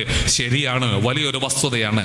പക്ഷേ ആധുനിക കാലത്ത് ഈ ഒരു പുരോഗതിക്ക് തടസ്സം നിർത്തിയത് ഇസ്ലാമിനകത്ത് രൂപപ്പെടുത്തിയിട്ടുള്ള ഈ സലഫി, മൗദൂദി, ഇഖ്വാനി ചിന്താധാരകൾ, അവർ രൂപപ്പെടുത്തിയിട്ടുള്ള അപകടകരമായ ആധിപത്യമാണ് ഈ ഇസ്ലാമിക സമൂഹത്തിന്റെ ആധുനിക കാലത്ത് സഞ്ചാരത്തിന് വിഘാതം സൃഷ്ടിക്കുന്നതെന്നും അതിനെ തിരിച്ചു പിടിക്കാനുള്ള ദൈക്ഷണിക പോരാട്ടം, വൈജ്ഞാനിക ഇടപെടലുകൾ വിദ്യാർത്ഥികളെ നമ്മളിൽ നിന്ന് ഈ ഇസ്ലാമിക ലോകം ആവശ്യപ്പെടുന്നുണ്ട്.